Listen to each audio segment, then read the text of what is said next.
Bom dia a todos. Vamos iniciar mais uma coletiva das estatísticas fiscais. Aqui conosco, Fernando Rocha, chefe do Departamento de Estatísticas do Banco Central, que fará uma apresentação. Em seguida, iniciamos com as perguntas. Fernando, bom dia. Bom dia, Adriana. Bom dia a todos.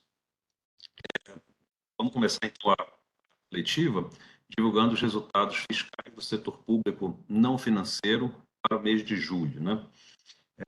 Neste mês de julho, o setor público consolidado, né, o setor não financeiro, teve um déficit primário de 21,3 bilhões de reais, o que representou uma redução de 40,4% em relação ao déficit primário de julho de 2023. Né?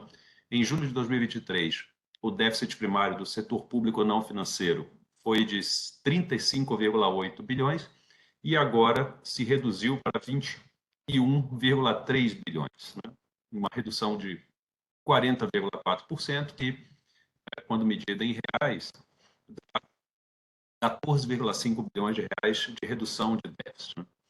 Quando a gente olha esse resultado, né, o setor público não financeiro ele é composto pelo governo central, pelos governos regionais, que envolvem os estados e municípios, e pelas empresas estatais, também das três esferas de governo. Né? Quando a gente segmenta esse resultado, esse déficit menor por esfera de governo, nós vamos ver o seguinte, começando pelo governo central. Né? O governo central teve um déficit de 8,6 bilhões no mês de julho, né, um déficit baixo, principalmente quando a gente compara com julho de 2023, que tinha tido um déficit de 32,5 bilhões de reais. Então, nessa comparação interanual, o déficit do governo central se reduziu de 32,5 bilhões para 8,6 bilhões. Isso é uma redução de 73,5%, e em reais equivale a uma redução de 23,9 bilhões, ou seja, a redução do déficit na esfera do governo central foi superior do que a redução do déficit no setor público como um todo, o que significa, né, que no governo regional houve um aumento desse déficit. Então vamos lá ver os resultados dos governos regionais. Né? Esses governos regionais, que são as somas dos resultados fiscais de todos os estados e municípios, os governos regionais tiveram um déficit primário no mês de julho de 11 bilhões de reais. Esses 11 bilhões de reais representam um aumento em relação ao déficit de julho de 2023, que foi de 4,2 bilhões, né? Ou seja, o déficit mais do que dobrou nessa esfera dos governos regionais. Então, neste mês de julho, né, foram os governos regionais que, digamos assim, limitaram a redução, né, no déficit do setor público como um todo. Não houvesse essa participação, né, dos governos regionais, a redução do déficit teria sido, não tivesse essa piora do resultado dos governos regionais, a redução do déficit teria sido maior. Né? Então, para ver os números, né, dando só da variação do resultado nessa comparação interanual, a gente viu que a redução do déficit primário do setor público foi de 14,5 bilhões, a redução na esfera do governo central foi de 23,9, e aí tanto os governos regionais quanto as estatais tiveram os seus déficits primários ampliados. Né? No caso dos governos estatais, um aumento de 6,8 bilhões, no caso das estatais, 2,6 bilhões de aumento no déficit. Né? Isso quando a gente olha o resultado para o mês de julho. Quando a gente olha o resultado acumulado de janeiro a julho, nós aí temos um cenário, né, diferente. No acumulado do ano de janeiro a julho, o resultado primário do setor público consolidado foi deficitário em 64,8 bilhões de reais. Esses dados estão na tabela 2. Né? Quando a gente compara o acumulado de janeiro a julho de 2023, lá atrás a gente teve um déficit de 56,2 bilhões e, portanto, houve um aumento, né, de 15%, né, no déficit primário nos dois acumulados do ano, de 2023, 56,2 bilhões, e 2024, 64,8 bilhões. Né? Se a gente for olhar, né, por esfera de governo, né, aí, nesse caso, o governo central também ampliou o seu déficit primário de forma similar ao que aconteceu com o resultado primário do setor público como um todo. No acumulado do ano, então, na esfera do governo central, o déficit primário de janeiro a julho de 2024 atingiu 79,3 bilhões de reais, e isso se compara com um déficit ligeiramente menor, de 74,8 bilhões de reais em de janeiro a julho de 2023, um aumento lá na faixa dos 6%, né? No caso dos governos regionais, eles também tiveram uma ligeira variação, só que em sentido contrário, né? Eles tinham um superávit e esse superávit aumentou. De janeiro a julho de 2023, os governos regionais tiveram um superávit de 21,1 bilhões de reais, que passou nos primeiros 7 meses desse ano para 22,1 bilhões, um aumento na faixa de 1,1 bilhão de reais ou 5%, né? Então, quando a gente olha o resultado do setor público, do governo central e dos governos regionais no acumulado do ano, o resultado do setor público teve um aumento no déficit, esse aumento no déficit também foi observado nos governos centrais, e os governos regionais tiveram um ligeiro aumento no seu superávit, né, diminuindo um pouco o impacto, né? No caso de janeiro a julho, especificamente, né, tem um outro setor que é relevante, que são as empresas estatais. Em geral, a gente não comenta muito o resultado das estatais, porque eles são pequenos em relação às outras esferas do governo, mas no janeiro a julho deste ano, a gente teve um aumento no déficit de 2,4 bilhões para 7,7 bilhões, né, um aumento na faixa de 5 bilhões. Então, na verdade, quando você soma o governo central com as estatais, eles tiveram contribuições similares para o aumento no déficit ao longo de 2024, com a contribuição das estatais sendo até um pouquinho maior, né? Concluindo, então, essa análise do resultado primário, né, do setor público, né, a gente primeiro olhou os dados de julho, depois o acumulado no ano, alongando um pouco essa análise temporal para os últimos 12 meses, a gente tem que no acumulado de 12 meses até o mês de julho, o setor público consolidado registrou um déficit primário de 257,7 bilhões. Isso equivale a 2,3% do PIB. Esse é o tamanho do déficit primário do setor público nos últimos 12 meses, né? Esse déficit se reduziu em relação aos 12 meses anteriores, né? Os 12 meses até junho, esse déficit era 272 bilhões, diminuiu para 257, quase 258, com o percentual do PIB caiu de 2,4% para 2,3%, né, na passagem de junho para julho, né? Quando a gente olha nas esferas que compõem o setor público, né, no caso, esse déficit é quase inteiramente devido ao governo central, né? Nos últimos 12 meses, como eu acabei de mencionar, o déficit do setor público foi de 258 bilhões e o governo central teve um déficit de 269 bilhões, né? Um déficit um pouco superior. Então, quando a gente olha os últimos 12 meses, o déficit é inteiramente devido ao governo central. Esses 269 bilhões equivalem a 2,4% do PIB. E também no caso do governo central, nós tivemos uma redução nesse déficit acumulado em 12 meses. Ele foi de 292,8 bilhões até junho e se reduziu agora para 269 bilhões no mês de julho. Quando a gente mede com o percentual do PIB, é passar de 2,6% para 2,4% do PIB em um mês, né?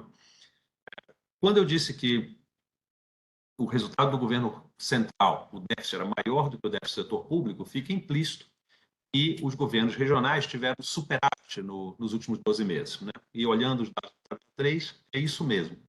Os governos regionais estão com um superávit de 18,8 bilhões de reais nos 12 meses encerrados em julho, mas esse déficit reduziu em relação aos 12 meses encerrados em junho, né, baixando de 25,6 para 18,8.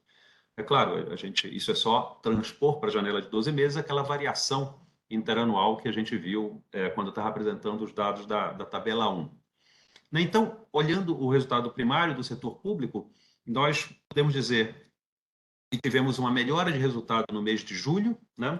E quando a gente olha períodos mais longos de tempo, né? Assim, o acumulado no ano, a gente ainda tem um crescimento, né, do superávit, e nos últimos 12 meses a gente teve na passagem de junho para julho essa redução, né, do acumulado em 12 meses, do déficit acumulado em 12 meses, em função da melhora do resultado de julho nos resultados interanuais, né?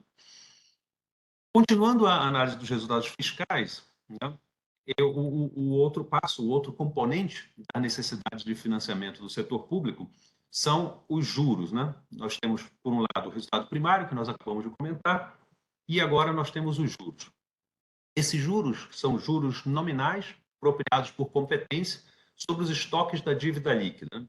A dívida líquida tem tanto ativos quanto passivos, e, nesse caso, ambos rendem juros, né? Os juros dos ativos são considerados uma receita de juros para o setor público, por exemplo, como é o caso da remuneração das reservas internacionais do país, e os juros sobre os passivos, sobre a dívida, né, são uma despesa de juros, né? Como nós temos uma dívida líquida, ou seja, esses passivos na dívida são maiores que os ativos, a gente tem uma dívida líquida, portanto, em termos líquidos, né, o setor público é pagador de juros, e esses juros são apropriados por competência na estatística fiscal. Ou seja, a gente conhece todos os estoques da dívida líquida, seja de ativos, seja de passivos, e a gente conhece também os indexadores, quais são os critérios, né, de incidência de juros sobre cada parcela desses ativos e passivos.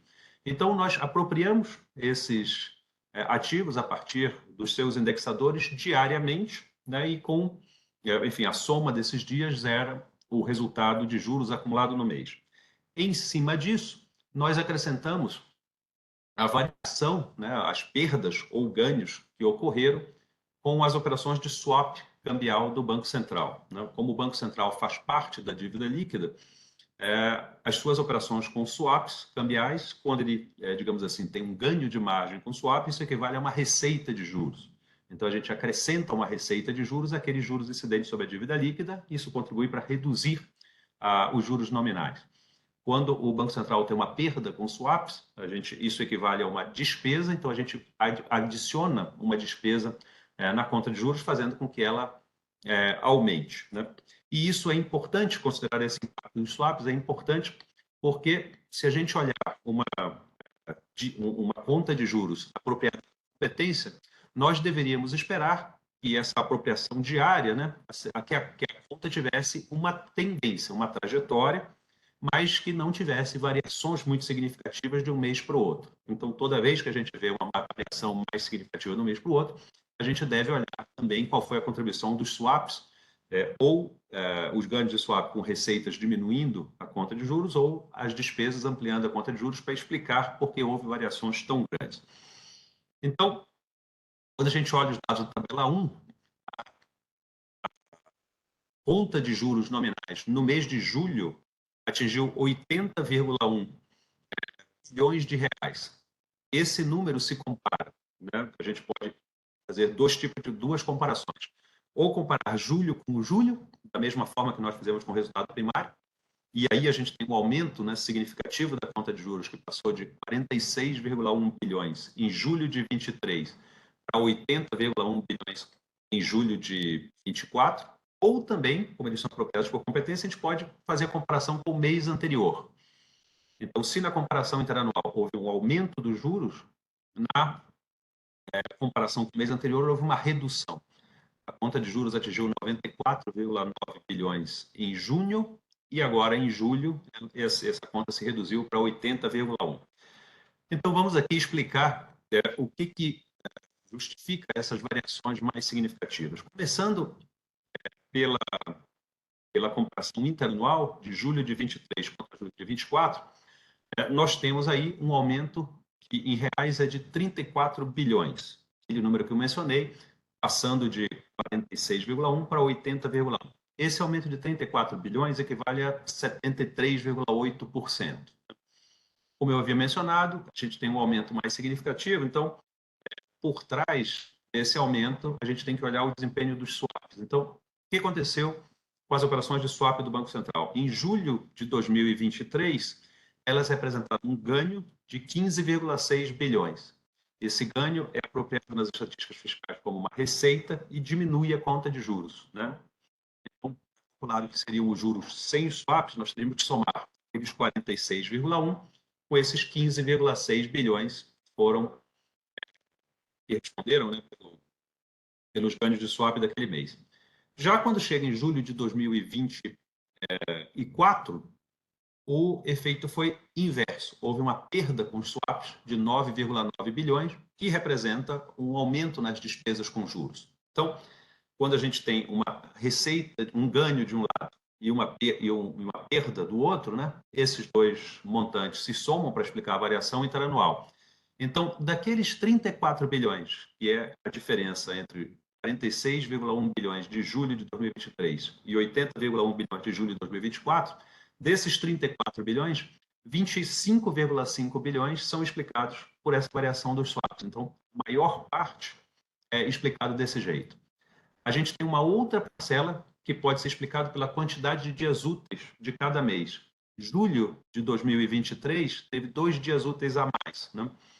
Isso pode parecer um detalhe e tudo, mas com um mês, quando julho de 2023 teve 21 dias úteis, julho de 2024 teve 23, isso é quase 10% a mais. Então, a gente apropriou juros por um período 10% maior, o que ajuda a explicar também o aumento de juros de um mês para o outro. E o restante, assim, um outro fator é o crescimento, né, do estoque nominal, né, da dívida líquida nesse período. Né? Sobre um estoque maior, incidem também mais juros. Quando a gente faz a comparação com o mês anterior, a gente tem que explicar essa redução de 94,9 bilhões para 80,1 bilhões. Ou seja, uma redução de 14,7 bilhões de reais, que dá mais ou menos 15,5%. Né? No caso, a gente teve uma base, né, de comparação em junho muito elevada, que chegou nesse número mais elevado por causa das perdas com swaps cambiais de 28,6 bilhões no mês de junho. E essa perda se reduziu. Eu já mencionei, no mês de julho foi 9,9. Então, a diferença entre essas duas perdas, né, essa redução de despesas de juros que a gente teve, representa 18,7, que é o 28,6 menos o 9,9. Então, esses 18,7 é a contribuição do swap para a redução da conta de juros. Então, os swaps responderam por 18,7, uma redução total de 14,7, ou seja, na ausência de swaps, se a gente fizer um exercício contrafactual, os juros teriam, a conta de juros teria aumentado nessa passagem de junho para julho, em função do maior número de dias úteis do mês de julho. Né? Bom, analisados os dados do mês de julho, a gente passa para o acumulado no ano. Né? De janeiro a julho de 2024, a conta dos juros nominais somou 535 bilhões de reais, né? O que, em termos percentuais do PIB, equivale a 8,1% do PIB. E aí a gente pode fazer duas comparações. Se a gente olhar os valores nominais, né, e olhar a série toda em valores nominais, que não são corrigidos pela inflação, esses 535 bilhões é o maior valor da série histórica. Se nós compararmos com o percentual do PIB, aí a gente vai ter em cada período acumulado do ano a divisão pelo PIB correspondente da época, esses 8,1% do PIB são os maiores desde de janeiro a julho de 2015. Né? Em janeiro a julho de 2015, esse valor foi 8,4% do PIB. Quando a gente olha a comparação interanual, julho de 2024 para julho de 2023, julho de 2024 nós mencionamos 534,9 bilhões de reais, janeiro a julho de 2023, 383,4 bilhões.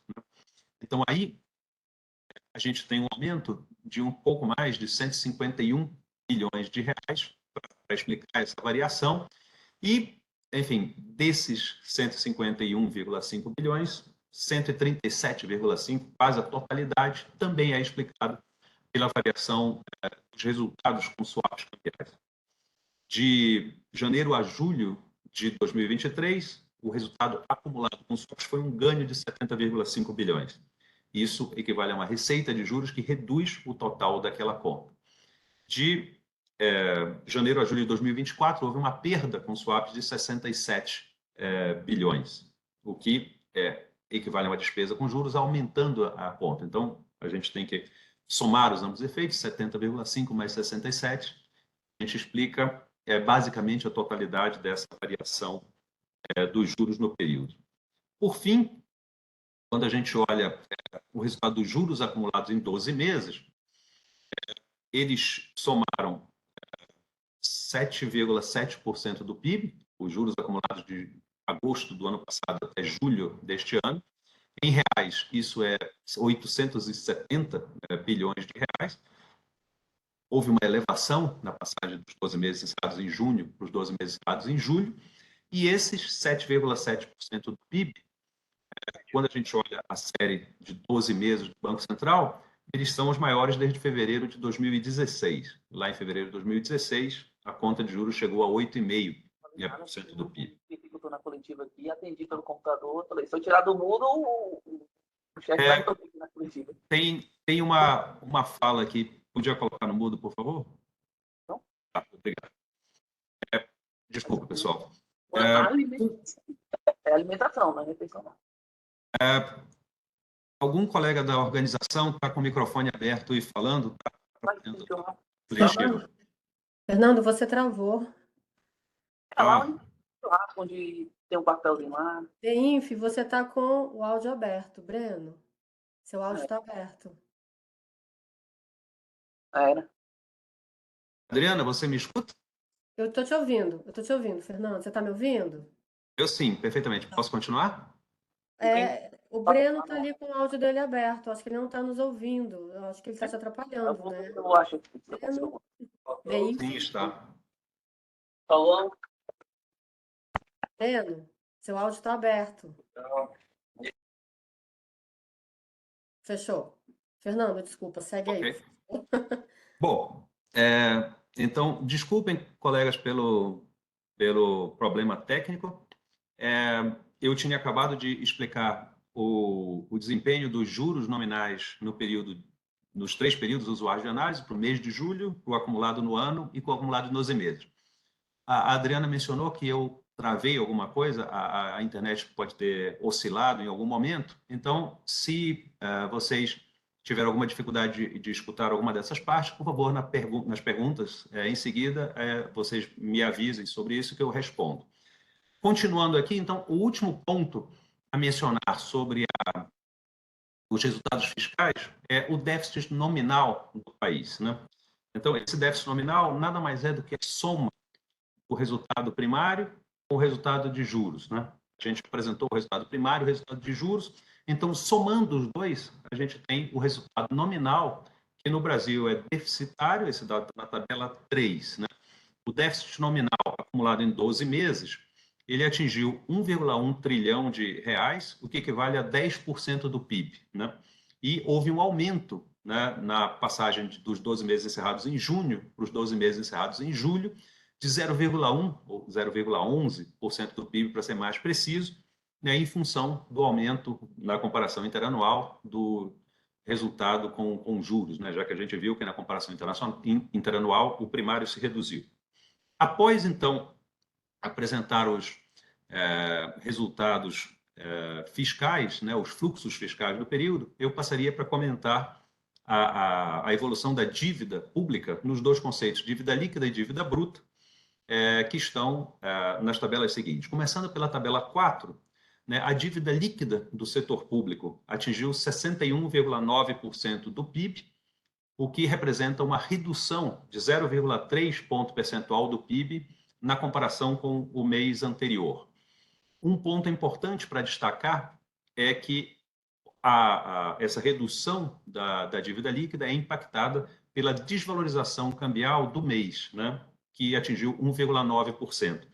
Então, essa mesma desvalorização cambial, que representa um aumento das reservas internacionais do país, quando medidas em reais, portanto, um aumento dos ativos do setor público e uma redução da dívida líquida do setor público, então, por um lado, a desvalorização cambial atua para reduzir a dívida líquida do setor público e, por outro lado, ela implica em perdas com swaps para o Banco Central. Então, olhando as estatísticas do setor público, tem 2 impactos inversos, né, simétricos, não completamente, porque o impacto na dívida líquida é bem mais significativo, mas então o mesmo evento, né, que contribui para explicar as perdas nas posições com swaps contribui para explicar a redução na dívida líquida. Se vocês olharem os dados que estão na tabela 5, essa desvalorização cambial contribuiu para a redução da dívida líquida em 0,2 ponto percentual do PIB. Né? Dessa redução total de 0,3, 0,2 foram devidos à desvalorização cambial. Né? Na tabela 5 vocês vão ver os outros fatores, né? Claro, como o país teve déficit primário e déficit nominal, isso contribui para elevar a dívida líquida. Por outro lado, a desvalorização cambial reduziu nesses 0,2 ponto percentual que eu já mencionei, e isso se somou ao que nós chamamos de ajuste por paridade, né? A variação das outras moedas quando comparadas ao dólar, que também foi um efeito similar de 0,2 ponto percentual. Né? Claro, a isso se soma também o crescimento, né, do PIB em termos nominais, que ajuda a diminuir a dívida líquida quando comparado com o PIB. E neste mês, se vocês olharem também os dados da tabela 5, nós temos um impacto, né, de um ajuste patrimonial de privatizações, que enfim, quando é o caso da Sabesp, né, quando uma empresa é vendida, ela deixa de fazer parte do setor público, passa a fazer parte do setor privado, e nós temos que excluir dos estoques da dívida líquida os seus ativos e passivos, né? Então, nesse caso, claro, também excluímos o impacto dos fluxos, né, no primário, mas nesse caso, a exclusão, né, da Sabesp depois da sua privatização provocou um ajuste patrimonial que equivaleu a uma contribuição para a redução da dívida líquida em 0,3 ponto percentual do PIB. Né? Então, quando a gente soma esses conjuntos de fatores, né, o resultado primário com juros e o nominal que eu havia mencionado antes, a desvalorização cambial, o ajuste de privatização, esses fatores em conjunto explicam a redução da dívida líquida no mês de julho. Né? Quando a gente passa para a dívida bruta está na tabela 17, né? Os resultados da dívida bruta. A dívida bruta do governo geral atingiu 78,5% do PIB agora no mês de julho e representou um aumento de 0,7 ponto percentual no mês. Né? Aqui, a gente pode rapidamente comentar que o efeito que faz com que a desvalorização cambial reduza a dívida líquida, ele é sentido nos ativos, né, pelas reservas internacionais. Quando a gente trata da dívida bruta, não há esses ativos, então o efeito da desvalorização cambial é diretamente o efeito sobre os passivos, o efeito de aumentar, né, a dívida. Então, não só não há aquele fator que puxou a dívida líquida para baixo, mas esse mesmo fator, a desvalorização cambial, é um fator de elevação da dívida bruta. Né? Com essa elevação de 0,7 ponto percentual do PIB no mês, a dívida bruta no mês de julho atingiu o maior percentual da série histórica do Banco Central desde outubro de 2021. Em outubro de 2021 era 79,5% do PIB, agora está em 78,5% do PIB. Bom, esses eram os resultados que eu tinha a apresentar, seja sobre os fluxos fiscais ou sobre a evolução do endividamento do setor público. Devolvo a palavra aqui para a Adriana para organizar a sessão de perguntas de vocês. Muito obrigado.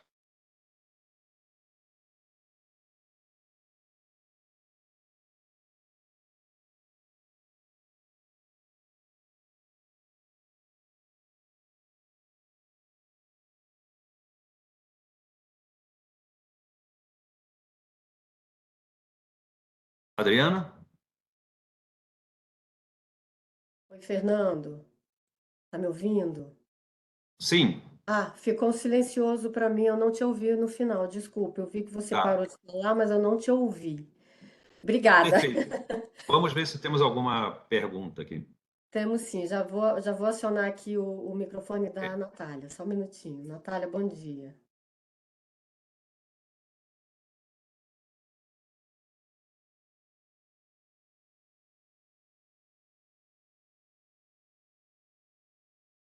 Natália? É,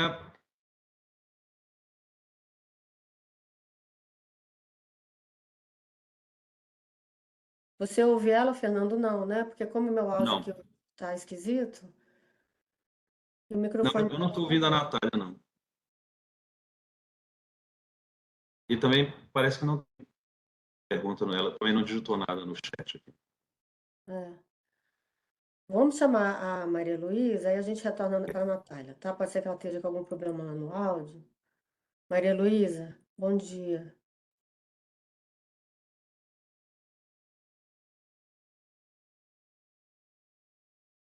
Oi?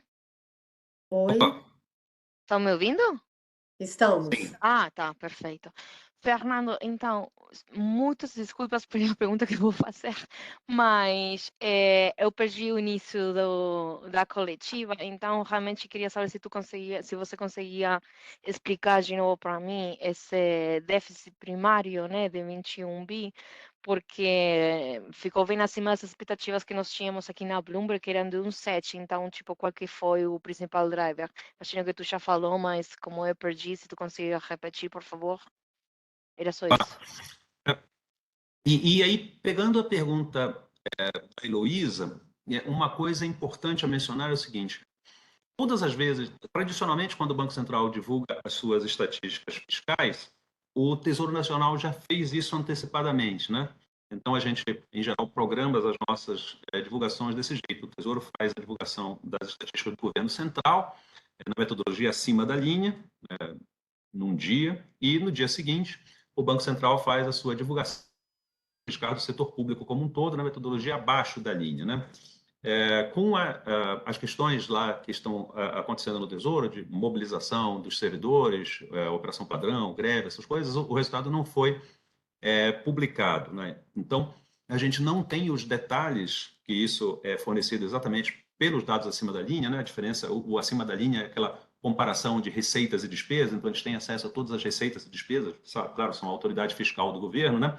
Enquanto no Banco Central a gente faz a chamada metodologia abaixo da linha, né? A gente vê os estoques financeiros, a variação dos estoques financeiros gera os resultados para a gente. Então, nessa pergunta que a Heloísa fez, a gente tem um pouco menos, a gente tem menos informação hoje do que habitualmente, né? Então, por exemplo, a Heloísa mencionou o déficit primário de 21 bilhões. O setor público consolidado teve um déficit de 21 bilhões.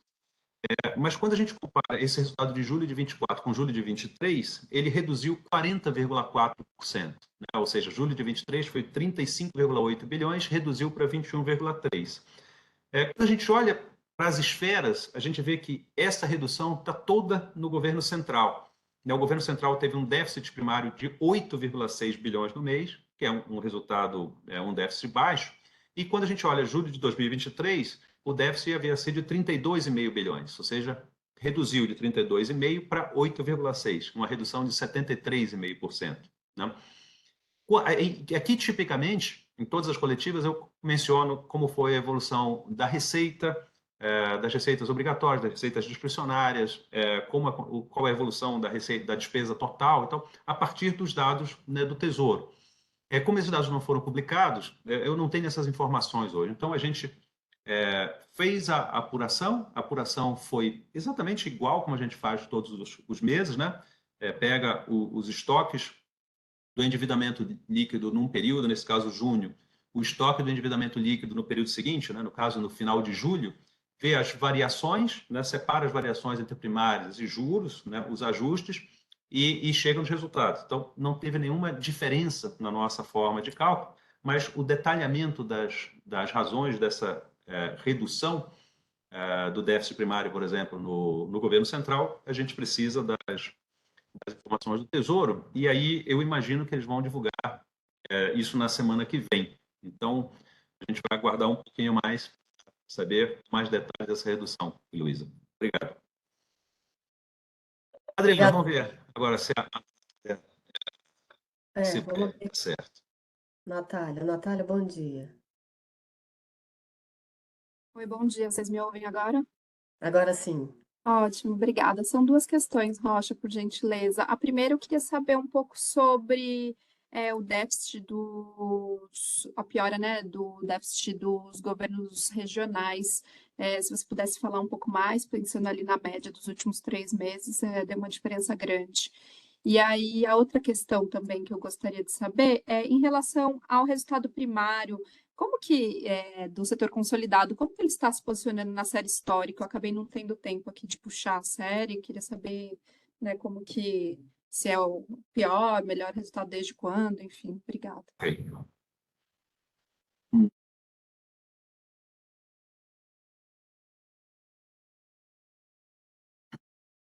Ok.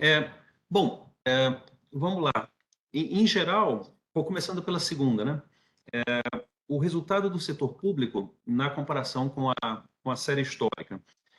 Em geral, a gente menciona isso quando a gente tem um resultado, digamos assim, que se destaca mais, que é um maior para um período longo, né? Por exemplo, quando você olha o resultado de 21 bilhões, 21,3 bilhões, a gente viu que teve uma redução em relação a 2023, um déficit menor. Então, por essa métrica, a gente pode dizer, ó, melhor do que 2023. Quando a gente olha o resultado de julho de 2022, ele foi de 20,4 bilhões. Então, a gente pode dizer que esse resultado primário no mês de julho de 24 é o melhor para meses de julho desde 2022. Então, não é uma coisa que a gente avalie que vale a pena destacar, claro. Como você perguntou, a gente responde, então, mas não era algo que poderia se destacar. Então, ele é mais ou menos do mesmo, equivalente ao resultado de 22. Né? Quando a gente olha só o governo central, a mesma coisa. Né? Esses 8,6 bilhões são o melhor resultado desde de 22. Foi pior do que o do ano passado, né? Teve uma melhora.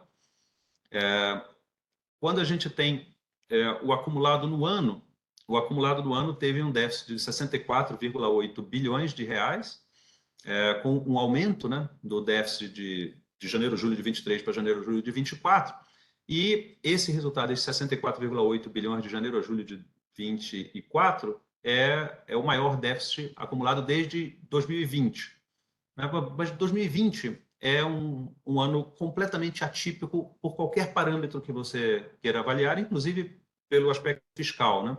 A gente teve a pandemia em março, e quando chegou em junho, julho, a gente já tinha um conjunto grande de medidas tomadas para combater os efeitos econômicos e sociais da pandemia, que implicaram um déficit primário muito elevado naquele período. Então, dizer que é o maior desde julho de 2020 não faz muito, em termos analíticos, né, não contribui muito. E quando a gente olha o resultado em 12 meses, a gente teve uma redução, né, nos 12 meses de junho para julho. Então, é o melhor desde junho. Não tem muito impacto. Por isso que a gente acaba não mencionando. Né? Quando você tinha um peso maior, como é o caso de juros, aí nós mencionamos. Então, olhando os resultados do primário, ele parece, os dados de julho, equivalentes, mais ou menos, com 2022, né? E quando você olha o resultado acumulado no ano, ele está maior, né, do que 2022. Então, essa é a comparação que dá para fazer. No caso dos governos regionais, a gente teve um crescimento que, em termos percentuais, é significativo. Né? O déficit primário dos governos regionais passaram da faixa de 4 para a faixa de 11. Esse é em termos percentuais significativos, né? Em reais nominais também, mas nem tanto, assim, um pouco menos. Né? Mas quando você olha para períodos mais longos, a gente continua tendo superávit dos governos regionais, e esse superávit vai crescendo, mas cresceu um pouco menos porque piorou agora. A questão é que, para os resultados, digamos assim, muito tempestivos dos governos regionais, a gente tem informações acima da linha, detalhadas, incompletas. Né? A gente tem alguma informação de receitas de ICMS, que é um dos principais, se não o principal, imposto recebido pelos estados, né? E, nesse caso, as receitas de ICMS parece que continuam a crescer. Né? De novo, a gente tem informação preliminar ainda de alguns estados, não informação completa, mas, se for verdade que as receitas continuam a crescer, nós tivemos um aumento nas despesas por parte dos governos regionais, e isso, eventualmente, pode ser causado porque você está em ano eleitoral, tem limitações de efetuar despesas no segundo semestre, tem uma concentração maior no primeiro semestre, por exemplo.